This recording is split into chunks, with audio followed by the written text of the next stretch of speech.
ನಮಸ್ಕಾರ ವೀಕ್ಷಕರೇ, JBM ನ್ಯೂಸ್ಗೆ ಸ್ವಾಗತ. ನಾನು ವೀರೇಶ್ ಬಳಿಗೇರ್.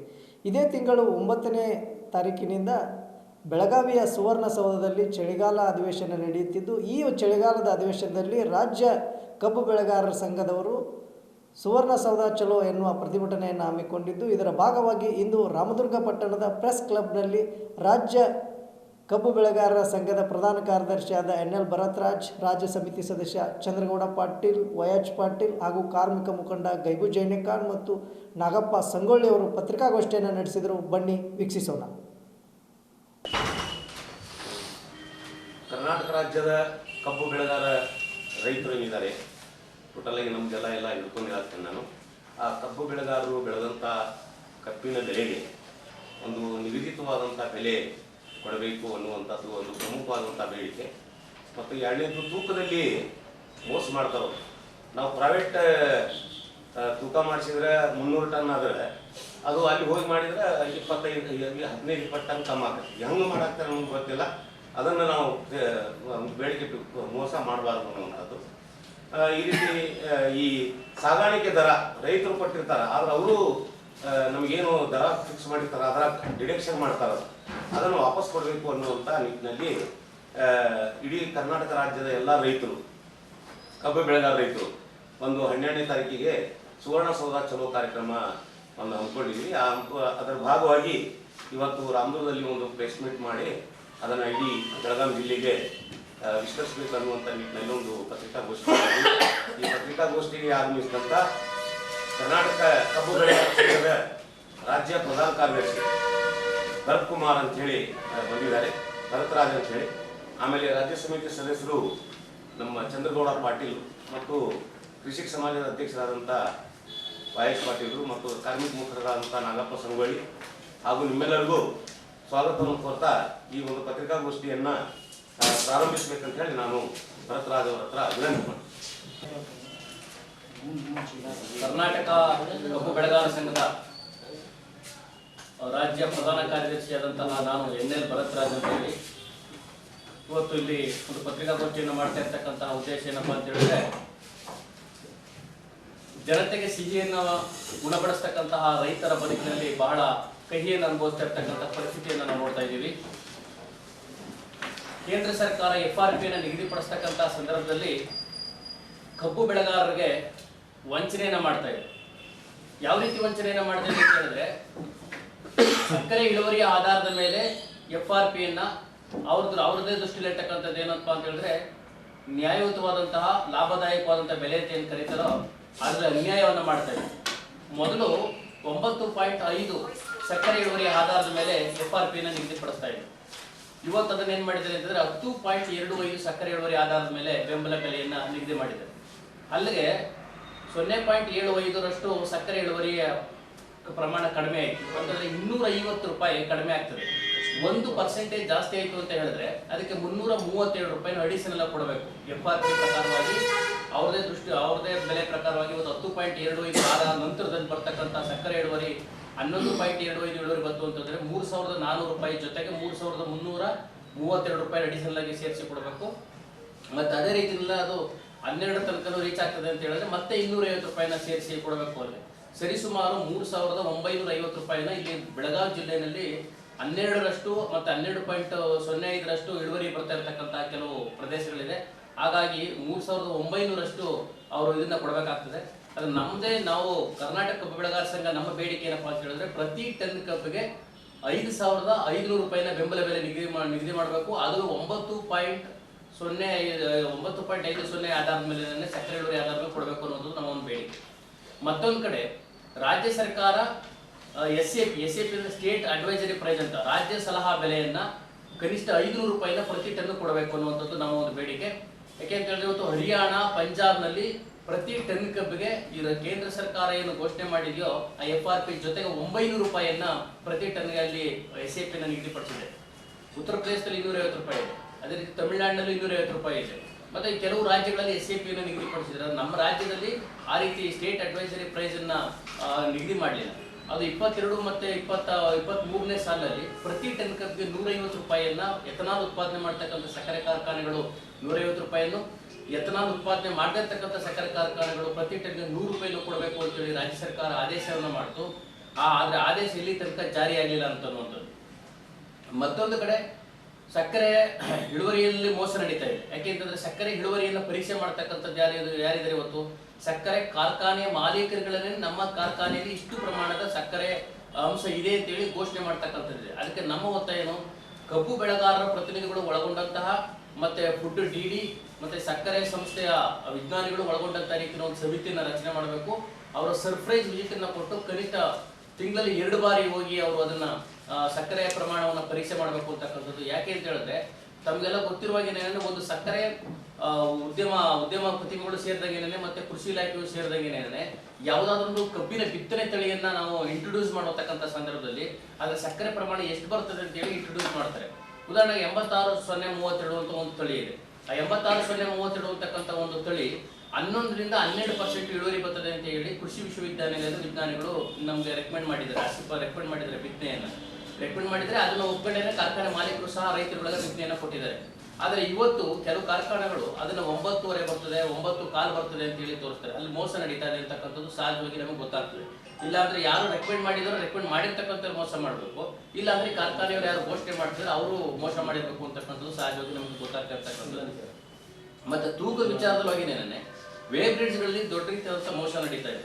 ಆ ವೇ ಬ್ರಿಡ್ಜ್ಗಳಲ್ಲಿ ನಾವೀಗ ಆಲ್ರೆಡಿ ನಮ್ಮ ಇವರು ಸಕ್ಕರೆ ಮಂತ್ರಿಗಳು ಹೇಳಿದ್ರು, APMC ಮಾರುಕಟ್ಟೆಗಳಲ್ಲಿ ಸರ್ಕಾರಿ ವೇ ಬ್ರಿಡ್ಜ್ಗಳನ್ನ ನಾವು ಸ್ಥಾಪನೆ ಮಾಡ್ತೀವಿ, ಅಲ್ಲಿ ಕಬ್ಬನ್ನ ತೂಕ ಮಾಡಲಿಕ್ಕೆ ರೈತರಿಗೆ ಅವಕಾಶವನ್ನು ಕಲ್ಪಿಸ್ಕೊಡ್ತೀವಿ ಅಂತ ಹೇಳಿ 1 ವರ್ಷದ ಮೇಲಾಯಿತು. ಇಲ್ಲಿ ತನಕ ಇಡೀ ರಾಜ್ಯದಲ್ಲಿ ಎಲ್ಲೂ APMCಗಳಲ್ಲಿ ಆ ಥರದ ವೇ ಬ್ರಿಡ್ಜ್ ಮಾಡಲಿಲ್ಲ. ಕಾಮನ್ ಆಗಿ ಹೇಳಿದ್ರೆ ಎರಡು ವೇ ಬ್ರಿಡ್ಜ್ ಇರ್ತದೆ. ಪ್ರತಿ ಸಕ್ಕರೆ ಕಾರ್ಖಾನೆಗಳಿಗೆ ಮಿನಿಮಮ್ 2 ವೇ ಬ್ರಿಡ್ಜ್ ಇರ್ತದೆ. ಒಂದು ವೇ ಬ್ರಿಡ್ಜ್ ಶುಗರ್ನ ಸಕ್ಕರೆ ಚೀಲಗಳನ್ನ ತೂಕ ಮಾಡಿ ಹೊರ ಕಳಿಸ್ತಕ್ಕಂಥದ್ದು ಒಂದು ವೇ ಬ್ರಿಡ್ಜ್, ಕಬ್ಬನ್ನ ತಗೊಳ್ತಕ್ಕಂಥದ್ದು ಒಂದು ವೇ ಬ್ರಿಡ್ಜ್ ಇರ್ತದೆ. ಕಬ್ಬನ್ನ ತಗೊಳ್ತಕ್ಕಂಥ ವೇ ಬ್ರಿಡ್ಜ್ ನಲ್ಲಿ ತೂಕ ಕಡಿಮೆ ಬರ್ತದೆ. ಮತ್ತೆ ಅದೇ ರೀತಿಯಲ್ಲಿ ಸಕ್ಕರೆ ಚೀಲವನ್ನು ತೂಕ ಮಾಡಿ ಕಳಿಸ್ತಕ್ಕಂಥದ್ದು ಸರಿಯಾಗಿರ್ತದೆ. ಅಲ್ಲಿ ಅವರು ತೂಕ ಮಾಡ್ಲಿಕ್ಕೆ ಅವಕಾಶವನ್ನು ಕಲ್ಪಿಸ್ಕೊಡೋದಿಲ್ಲ. ಖಾಸಗಿ ವೇ ಬ್ರಿಡ್ಜ್ಗಳಲ್ಲಿ ತೂಕ ಮಾಡಿದಂಥದ್ದನ್ನು ಮಾಡ್ತು ಅಂತ ಹೇಳ್ತಂತಂದ್ರೆ ಅಲ್ಲಿ ಇವ್ರಿಗೂ ಡಿಫ್ರೆನ್ಸ್ ಬರ್ತದೆ. ಆ ರೀತಿ ಮಾಡ್ತು ಗೊತ್ತಾಯ್ತು ಅಂತ ಹೇಳಿದ್ರೆ ಆ ರೈತರುಗಳನ್ನ ಹೊರಗಡೆ 3 ದಿನ 4 ದಿನ ಆದ್ರೂ ಕಬ್ಬನ್ನ ಒಳಗಡೆ ತಗೊಳ್ಳೋದಿಲ್ಲ. ತೂಕ ಕಡಿಮೆ ಆಗೋ ರೀತಿಯಲ್ಲಿ ಕಬ್ಬನ್ನ ಒಣಗಿಸಿ ತೊಂದರೆ ಕೊಟ್ಟು ಅದನ್ನ ಅವ್ರ ತೂಕ ಮಾಡ್ಕೊಂಡು ಬಂದಿರೋ ಅಂತೇಳಿ ತೊಂದರೆ ಕೊಡ್ತಕ್ಕಂಥ ಇದೆಲ್ಲ ಇದೆ. ಅದ್ರ ಜೊತೆಗೆ ಇಲ್ಲಿ ರಾಮದುರ್ಗದಲ್ಲಿ ಇರ್ತಕ್ಕಂಥ EID ಪ್ಯಾರಿಸ್ ಶುಗರ್ಸ್ನವರು ಕಬ್ಬು ಕಟಾವು ಮತ್ತೆ HNT ಅಂತ ಕರೀತಾರೆ, ಹಾರ್ವೆಸ್ಟಿಂಗ್ ಮತ್ತೆ ಟ್ರಾನ್ಸ್ಪೋರ್ಟ್ ಚಾರ್ಜ್ ಏನಿರೋದು ಅದನ್ನ ಅತಿ ಹೆಚ್ಚಾಗಿ ಕಟ್ ಮಾಡಿದ್ದಾರೆ ರೈತರದ್ದು. ಕಟ್ ಮಾಡಿರೋದ್ರಿಂದ ಅದು ಕಾನೂನು ಬಾಹಿರ ಅಂತ ಹೇಳಿ ಶುಗರ್ ಕಮಿಷನ್ ಇದರಿಂದ ಅವ್ರ ಮೇಲೆ ಕ್ರಿಮಿನಲ್ ಕೇಸನ್ನು ದಾಖಲಿಸಬೇಕು ಅಂತ ಹೇಳಿ ಒಂದು ಡೈರೆಕ್ಷನ್ ಇದೆ. ಆ ಡೈರೆಕ್ಷನ್ ಪ್ರಕಾರವಾಗಿ ಇಲ್ಲಿ ಇರ್ತಕ್ಕಂಥ ಜಿಲ್ಲಾಧಿಕಾರಿಗಳು ಅದರ ಆಧಾರವಾಗಿ ಅವ್ರ ಮೇಲೆ ಕ್ರಿಮಿನಲ್ ಕೇಸನ್ನು ಬುಕ್ ಮಾಡಿಸ್ಲಿಲ್ಲ. ಮತ್ತೆ ಹೆಚ್ಚುವರಿ ಏನು HNT ಕಟ್ ಮಾಡಿದರೋ ಅದನ್ನ DC ಮತ್ತೆ ಫುಡ್ DD ಅವರು ಇನ್ವೆಸ್ಟಿಗೇಷನ್ ಮಾಡಿ ಪ್ರತಿ ಟನ್ಗೆ ಎಷ್ಟು ಹೆಚ್ಚುವರಿ ತಗೊಂಡಿದ್ದಾರೆ ಅಂತ ಹೇಳಿ ಅದನ್ನ ಪರಿಶೀಲನೆ ಮಾಡಿ ಆ ಅಮೌಂಟ್ ಅನ್ನು ವಾಪಸ್ ಕೊಡಿಸ್ಬೇಕು. ಯಾಕೆಂತಂದ್ರೆ ಅದರಲ್ಲಿ 325 ರೂಪಾಯಿ ಒಂದು ಟನ್ಗೆ ಇದನ್ನ ಬೆಲೆ ನಿಗದಿ ಮಾಡಿರ್ತಕ್ಕಂಥದ್ದು ಕಟಾವ್ ಚಾರ್ಜ್ ಅನ್ನ. ಮತ್ತೆ ಟ್ರಾನ್ಸ್ಪೋರ್ಟ್ ಚಾರ್ಜು 5 ಕಿಲೋಮೀಟರ್ ಒಂದು 10 ಕಿಲೋಮೀಟರ್ ಒಂದು 15 ಕಿಲೋಮೀಟರ್ ಒಂದು ಅನ್ನೋ ರೀತಿಯಲ್ಲಿ ಡಿಫರೆನ್ಸ್ ಇದೆ. ಅದು 588 ರೂಪಾಯಿ, 5 ಕಿಲೋಮೀಟರ್ಗೆ 588 ರೂಪಾಯಿ ಬರ್ತದೆ. ಮತ್ತೆ ಅದೇ ರೀತಿ 10 ಕಿಲೋಮೀಟರ್ಗೆ 611 ರೂಪಾಯಿ ಬರ್ತದೆ. ಆ ರೀತಿ ಡಿಫರೆನ್ಸ್ ಇದೆ. ಡಿಸ್ಟೆನ್ಸ್ ಮೇಲೆ ಟ್ರಾನ್ಸ್ಪೋರ್ಟ್ ಚಾರ್ಜ್ ವೇರಿಯೇಷನ್ ಆಗುತ್ತೆ, ಕಟಾವ್ ಚಾರ್ಜ್ ವೇರಿಯೇಷನ್ ಆಗೋದಿಲ್ಲ. ಇವರು ಅತಿ ಹೆಚ್ಚಾಗಿ ಕಟ್ ಮಾಡಿದರೆ ಅದು ನಿಯಮ ಏನು ನಮ್ಮ 1966 ಆಕ್ಟ್ ಪ್ರಕಾರವಾಗಿ ಅದೊಂದು ಕ್ರಿಮಿನಲ್ ಅಫೆನ್ಸ್ ಅಂತ ಹೇಳಿ ಶುಗರ್ ಡೈರೆಕ್ಟರ್ ಆಫೀಸಿಂದ ಡೈರೆಕ್ಷನ್ ಬಂದ್ರು. ಇಲ್ಲಿ ತನಕ ಯಾವುದೇ ರೀತಿಯಾದಂತಹ ಅವ್ರ ಮೇಲೆ ಕ್ರಿಮಿನಲ್ ಕೇಸ್ ಆಗ್ತಕ್ಕಂಥದ್ದಾಗಿ ಹಣವನ್ನು ವಾಪಸ್ ಕೊಡ್ತಕ್ಕಂಥ ಪ್ರಯತ್ನವನ್ನ ಮಾಡಲಿಲ್ಲ. ಆ ಎಲ್ಲ ಹಿನ್ನೆಲೆಯಲ್ಲಿ ಮಾಡಬೇಕು ಅನ್ನುವಂಥದ್ದು. ಒಂದು ಟನ್ ಕಬ್ಬಿಗೆ ಕನಿಷ್ಠ ಅಂತಂದ್ರೂ 12ರಿಂದ 13,000 ರೂಪಾಯಿ ಆದಾಯ ಬರ್ತದೆ. ಅದನ್ನ ಕೃಷಿ ಏನು ಕೊಯಂಬತ್ತೂರಿನ ಕೃಷಿ ಅಲ್ಲಿಯ ಸಂಸ್ಥೆಯ ಕಬ್ಬಿನ ವಿಜ್ಞಾನಿಗಳನ್ನೇ ಅದನ್ನ ತಿಳಿಸಿದ್ದಾರೆ. ಒಂದೇ ಒಂದು ಕಣದಷ್ಟು ವೇಸ್ಟ್ ಆಗಿರ್ತಕ್ಕಂಥ ಯಾವ್ದಾದ್ರು ಪ್ರಾಡಕ್ಟ್ ಇತ್ತು ಅಂತ ಅದು ಕಬ್ಬುಂದು, ಅದರಲ್ಲಿ ಎಥನಾಲ್ ಇರ್ಬೋದು, ಬಗಾಸಸ್ ಇರ್ಬೋದು, ಕಾಕಂಬಿ ಇರ್ಬೋದು, ಮತ್ತೆ ಡಿಸ್ಟಿಲರೀಸು, ಕೋಜನ್ನು, ಪ್ರತಿಯೊಂದು ಸ್ಪಿಂಟ್ ವಾಸು ಕಾರ್ಖಾನೆಯನ್ನ ಕ್ಲೀನ್ ಮಾಡಿದಂತಹ ನೀರು ಸಹಿತವಾಗಿ ಗೊಬ್ಬರ ತಯಾರು ಮಾಡಲಿಕ್ಕೆ ಹೋಗ್ತದೆ. ಹಾಗಾಗಿ ಇದರಲ್ಲಿ ಕಬ್ಬಿನ ಉಪ ಉತ್ಪನ್ನಗಳಲ್ಲಿ ಬರ್ತಕ್ಕಂಥ ಲಾಭಾಂಶದಲ್ಲೂ ಸಹ ರೈತರಿಗೆ 50% ಲಾಭಾಂಶವನ್ನ ಕೊಡಬೇಕು ಅಂತ ಹೇಳಿ ನಮ್ಮ ಒಂದು ಒತ್ತಾಯ ಇರತಕ್ಕಂಥದ್ದು. ಮತ್ತೆ ಸಹಕಾರಿ ಸಕ್ಕರೆ ಕಾರ್ಖಾನೆಗಳನ್ನ ಪುನಶ್ಚೇತನಗೊಳಿಸಬೇಕು, ಅದನ್ನ ಅಗ್ಗದ ಬೆಲೆಗೆ ಮಾರಾಟ ಮಾಡ್ತಕ್ಕಂಥದ್ದಾಗ್ಲಿ, 40-50 ವರ್ಷಕ್ಕೆ ಗುತ್ತಿಗೆ ಕೊಡ್ತಕ್ಕಂಥದ್ದಾಗ್ಲಿ ಆ ರೀತಿ ಮಾಡಬಾರ್ದು. ಸೆಂಟ್ರಲ್ ಇಂದ ಸಹಕಾರಿ ಸಕ್ಕರೆ ಅಭಿವೃದ್ಧಿ ಮಂಡಳಿ ಏನಿರೋದೋ ಆ ಅಭಿವೃದ್ಧಿ ಮಂಡಳಿಯಿಂದ ಅದಕ್ಕೆ ಬಡ್ಡಿ ರಹಿತವಾದಂತಹ ಸಾಲವನ್ನು ಕೊಟ್ಟು ಸಹಕಾರಿ ಸಕ್ಕರೆ ಕಾರ್ಖಾನೆಗಳನ್ನು ಅಭಿವೃದ್ಧಿ ಪಡಿಸಬೇಕು ಅನ್ನುವಂತ ನಿಟ್ಟಿನಲ್ಲಿ ನಾವು ಡಿಸೆಂಬರ್ 12ನೇ ತಾರೀಕು ಬೆಳಗಾವಿಯಲ್ಲಿ ನಡೀತಕ್ಕಂತಹ ಒಂದು ಅಧಿವೇಶನ ಏನಿರೋದು ಆ ಅಧಿವೇಶನ ಸಂದರ್ಭದಲ್ಲಿ ಕರ್ನಾಟಕ ಕಬ್ಬು ಬೆಳೆಗಾರ ಸಂಘದಿಂದ ನಾವು ಒಂದು ಪ್ರತಿಭಟನೆ ನಂಬ್ಕೊಂಡಿದ್ದೀವಿ. ಈ ಪ್ರತಿಭಟನೆಗೆ ಎಲ್ಲ ಕಬ್ಬು ಬೆಳೆಗಾರ ಬಂಧುಗಳು ಭಾಗವಹಿಸಬೇಕು ಮತ್ತೆ ಕಬ್ಬು ಬೆಳೆಗಾರ ಬೇಡಿಕೆಗಳನ್ನು ಈಡೇರಿಸಿಕೊಳ್ಳುವಂತ ನಿಟ್ಟಿನಲ್ಲಿ ಒಂದು ಸಮರ್ಥವಾದಂತಹ ಒಂದು ಸಂಘಟನೆ ಮತ್ತು ಹೋರಾಟವನ್ನ ರೂಪಿಸಬೇಕು ಅನ್ನುವಂಥ ನಿಟ್ಟಿನಲ್ಲಿ ಇವತ್ತು ನಾವು ಈ ಹೋರಾಟವನ್ನು ಇಟ್ಕೊಂಡಿದ್ದೀವಿ. ಹಾಗಾಗಿ ಈ ಒಂದು ನಮ್ಮ ವಿಚಾರಗಳನ್ನ ಮಾಧ್ಯಮಗಳ ಮುಖಾಂತರವಾಗಿ ಕಬ್ಬು ಬೆಳೆಗಾರರಿಗೆ ಮತ್ತು ನಾಗರಿಕರಿಗೆ ತಿಳಿಯಪಡಿಸಬೇಕು ಅಂತೇಳಿ ತಮ್ಮಲ್ಲಿ ವಿನಂತಿ ಮಾಡ್ಕೊಳ್ತಾ ನನ್ನ ಮಾತನ್ನ ಮುಕ್ತಾಯ ಮಾಡ್ತೇನೆ. ಈಗ ಹೊಸ ಸರ್ಕಾರ ಬಂದ ಮೇಲೆ ಸಕ್ಕರೆ ಸಚಿವರು 6 ತಿಂಗಳಲ್ಲಿ ಎಲ್ಲ ನಾವು ಶುಗರ್ ಫ್ಯಾಕ್ಟ್ರಿಗೆ ಒಂದೊಂದು ವೆಬ್ರಿಜ್ ಮಾಡ್ತೀವಿ ಅಂತ ಇಲ್ಲ, ಆಮೇಲೆ APMCಗಾರ ಮಾಡಿಬಿಟ್ಟು ಇಲ್ಲಿವರೆಗೂ ಕೂಡ ಸರ್ಕಾರದ ಜೊತೆ ಹೊಂದಾಣಿಕೆ ಮಾಡಿ ರೈತರ ಬಗ್ಗೆ ಅನ್ಯಾಯ ಮಾಡ್ತಕ್ಕಂಥ ಕೆಲಸ ನಡೀತಾನೆ ಇದೆ. ಯಾವುದೇ ಒಂದು ಸರ್ಕಾರ ಬಂದರೂ ಕೂಡ ಸರ್ಕಾರ ವತಿಯಿಂದ ಒಂದು ವೆಬ್ರಿಜ್ ಆದ್ರೆ ನಮ್ಗೆ ಸರಿಯಾಗಿ ನ್ಯಾಯ ಸಿಗುತ್ತೆ, ಇಲ್ಲಿಕಂದ್ರೆ ಇಲ್ಲ. ಈಗಾಗಲೇ ನಮ್ಮ ಸ್ನೇಹಿತರು ಹೇಳಿದಂಗೆ ಫ್ಯಾಕ್ಟ್ರಿಯಲ್ಲಿ ಏನಾಗಿದೆ, ತಮ್ಮದು ಸಕ್ಕರೆ ಮಾರಾಟ ಹಾಕೋದಕ್ಕೆ ವೆಬ್ರಿಜ್ ಬೇರೆ, ರೈತರಿಂದ ತಗೊಳ್ತಕ್ಕಂಥ ವೆಬ್ರಿಜ್ ಬೇರೆ. ಈಗಾಗಲೇ ಈ ವರ್ಷದ 24 ಸಾಲಿನಲ್ಲಿ ಪ್ರತಿಯೊಂದು ಶುಗರ್ ಫ್ಯಾಕ್ಟ್ರಿಯಲ್ಲಿ ಸುಮಾರು ಕನಿಷ್ಠ ಒಂದೊಂದು ಗಾಡಿಗೆ 5-6 ಟನ್ ಕಡಿಮೆ ಬರ್ತಾ ಇದೆ. ಈಗಾಗಲೇ ನಾನು ನಿನ್ನೆ ಕೂಡ ಹೋಗಿ ಪ್ಯಾರಿ ಶುಗರ್ದು MD ಹೋಗಿ ಭೇಟಿಯಾಗಿ ಬಂದೆ. ಈಗಾಗಲೇ ನಾವು ನೋಡ್ತಕ್ಕಂಥ ರೈತರು ಎಲ್ಲ ಕಡೆ ನಮಗೆ ಬಂದು ಕಂಪ್ಲೇಂಟ್ ಹೇಳಕತ್ತಾರ, ನಿಮ್ದು ಕೂಡ ಪ್ಯಾರಿ ಅವ್ರು ನೋಡ್ರಿ, ಅವ್ರನ್ನೇನು ಬೇಕಾದ್ರೆ ನಮ್ಮ ಶುಗರ್ ಕಮಿಷನರಿಂದ ಬೇರೆ ವೆಬ್ರಿಜ್ ಏನು ಪರಿಶೀಲನೆ ಮಾಡೋರು ಕರೆಸಿ ನಮ್ಮನ್ನು ಕರೆಸಿ ತೋರಿಸ್ರಿ ನಮಗೆ ಹೇಳಿದ್ದೀವಿ. ಈ ರೀತಿ ಕರ್ನಾಟಕ ರಾಜ್ಯ ತುಂಬ ಈಗಾಗಲೇ ಶುಗರ್ ಲಾಬಿನೂ ಕೂಡ ಭಾಳ ಇದೆ. ಯಾರು ಸರ್ಕಾರಗಳು ಆಡಳಿತ ಮಾಡ್ತಾರೆ ಅವ್ರ ಕೈಯಾಗಿನ ಶುಗರ್ ಫ್ಯಾಕ್ಟ್ರಿಗಳು ಅದಾವೆ. ಈಗಾಗಲೇ ಹಿಂದೆ ವಿಧಾನಸೌಧದಲ್ಲಿ ಕೂಡ ತಾವು ನೋಡಿದ್ದೀರಿ, ಲಕ್ಷ್ಮಣ್ ಸವದಿ ಅವ್ರು ಹೇಳಿದ್ರು, ಯಾವುದೇ ಒಂದು ವೆಬ್ರಿಜ್ ಅನ್ನು ಹೋಗಿ ನಾವು ಪರಿಶೀಲನೆ ಮಾಡ್ಬೇಕಂದ್ರೆ 5 ಸೆಕೆಂಡ್ನಾಗ ಅಲ್ಲೇ ಬೊಂಬೆದಾಗ ಕುಂತ ಹೇಳಿದ್ದು ಅದನ್ನ ವ್ಯವಸ್ಥೆ ಮಾಡ್ತಾರಂತ. ಈ ರೀತಿ ವಿಧಾನಸೌಧದಲ್ಲಿ ಚರ್ಚೆ ಆದಂತ ವಿಷಯ ಇದ್ರೂ ಕೂಡ ಇವತ್ತಿನವರೆಗೂ ಕೂಡ ಸರ್ಕಾರ ಯಾವುದು ಕೂಡ ರೈತರ ಬಗ್ಗೆ ಕಾಳಜಿ ವಹಿಸ್ತಾ ಇಲ್ಲ.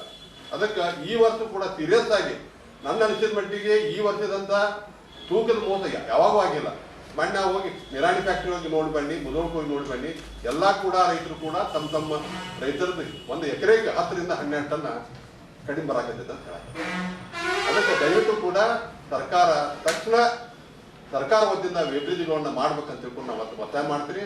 ಅಲ್ಲೇ ಕೂಡ ಮೊದಲಿಗೆ ಏನಾಗ್ತಿತ್ತು, ಹಿಂದಿನ ಜನ್ಮಾನದಲ್ಲಿ ಸಕ್ಕರೆ ಕಟ್ಟಿಂಗ್ಗಳು ಶುಗರ್ ಫ್ಯಾಕ್ಟ್ರಿ ಅವ್ರು ಮಾಡ್ತಿದ್ರು, ಕಟ್ಟಿಂಗ್ನು ಅವರೇ ಮಾಡ್ತಿದ್ರು, ತಗೊಂಡು ಹೋಗೋದು ಅವರ ಮಾಡ್ತಿದ್ರು, ಟ್ರಾನ್ಸ್ಪೋರ್ಟೇಷನ್ ಕಟ್ಟಿಂಗ್ ಒಂದು ರೇಟ್ ಕೊಡ್ತಿದ್ರು. ಈಗೇನಾಗಿದೆ, FRP ಅಂತ ಘೋಷಣೆ ಮಾಡ್ತಾರ, ಅದರಲ್ಲೇ ಇವರು ಕಟ್ಟಿಂಗ್ನು ಮಾಡ್ತಾರೆ, ಟ್ರಾನ್ಸ್ಪೋರ್ಟೇಷನ್ ಕಟ್ ಮಾಡಿ ನಮಗೆ ದ್ರೋಹ ಮಾಡ್ತಾರೆ. 5 ಕಿಲೋಮೀಟರ್ಗೂ ಒಟ್ಟ 100 ಕಿಲೋಮೀಟರ್ಗೂ ಒಟ್ಟ 5 ಕಿಲೋಮೀಟರ್ ರೈತರಿಗೂ ಅನ್ಯಾಯ ಆಕೈತಿ. 200 ಕಿಲೋಮೀಟರ್ದವ್ರು ಬೇರೆ ವ್ಯವಸ್ಥೆ. ಯಾವುದೇ ಒಂದು ಸಕ್ಕರೆ ಫ್ಯಾಕ್ಟ್ರಿ 20 ಕಿಲೋಮೀಟರ್ದೊಳಗೆ ತಗೋಬೇಕಂತ ಐತೆ. 20 ಕಿಲೋಮೀಟರ್ದವ್ರಿಗೆ ಒಂದೇ ರೇಟ್ ಕೊಡ್ತಾರೆ, ಇವರು 200 ಕಿಲೋಮೀಟರ್ ಅಂತಂದ್ರು ಒಂದೇ ರೇಟ್ ಕೊಡ್ತಾರೆ. ಆ ರೀತಿ ಆಗಬಾರ್ದು. ರೈತರಿಗೆ ವೆಬ್ರಿಜ್ ಅಲ್ಲಿ ತೂಕ ಮಾಡೋದನ್ನು ಬಂದ್ ಆಗಬೇಕು, ಸರಿಯಾಗ ರೇಟ್ ಕೊಡಬೇಕು. ರಿಕವರಿ ಕೂಡ ಹೆಂಗಾಗಿದೆ, ಇವ್ರು ಹೇಳಿದಂಗ ಹಿಂದೆ 9.5ಕ್ಕೂ FRP ರೇಟ್ ಹಂಗೆ ಇತ್ತ, ಈಗ 10ವರೆ. ಈ ರೀತಿ ರೇಟ್ ಹೆಚ್ಚು ಮಾಡ್ತೀವಿ ಅಂದ್ರೆ ಎಲ್ಲ ಇದು ಕಣ್ಣಾಗ ಮಣ್ಣು ಹೋಗಿ ಲೆಕ್ಕ ಆಕೈತಿ. ಸರ್ಕಾರ ಅದನ್ನ ತಕ್ಷಣ ಬಂದ್ ಮಾಡ್ಬೇಕು. ನನ್ನ ಒತ್ತಾಯ ಏನೈತಿ, ಶುಗರ್ ಫ್ಯಾಕ್ಟ್ರಿ ಅವರ ಕಟ್ಟಿಂಗು ಅವರ ಮಾಡ್ಬೇಕು, ಟ್ರಾನ್ಸ್ಪೋರ್ಟೇಷನ್ ಅವರ ಮಾಡ್ಬೇಕು, ಒಂದು ರೇಟ್ ಫಿಕ್ಸ್ ಮಾಡ್ಬೇಕು. ಇದು FRP ಮಾಡಿ ಮೋಸ ಮಾಡಿ ಮಾಡ್ತಕ್ಕಂಥ ವ್ಯವಸ್ಥೆ ಬಂದ್ ಆಗ್ಬೇಕು. ತಕ್ಷಣ ಸರ್ಕಾರ ಇದರಲ್ಲಿ ಮುತುವರ್ಜಿ ವಹಿಸಿ ರೈತರಿಗೆ ಪರಿಹಾರ ಮಾಡ್ಬೇಕಂತ ತಿಳ್ಕೊಂಡು ಒತ್ತಾಯ ಮಾಡ್ತೀನಿ. ಸರ್ಕಾರ ಯಾವುದೇ ಒಂದು ರೈತನ ಕಬ್ಬ ಟ್ರಾನ್ಸ್ಪೋರ್ಟೇಷನ್ ಮತ್ತು ಕಟ್ಟಿಂಗ ಫ್ಯಾಕ್ಟ್ರಿ ಅವರ ನೋಡ್ಕೋಬೇಕು, ಗೇಟ್ ಕೊಡ್ಬೇಕು. ಗೇಟ್ನಲ್ಲಿ ಹೋಗಿ ತೂಕ ಏನಾಗೈತಿ ಅದಕ್ಕೊಂದು ರೇಟ್ ಫಿಕ್ಸ್ ಮಾಡ್ಬೇಕಂತ ನನ್ನ ಒತ್ತಾಯ.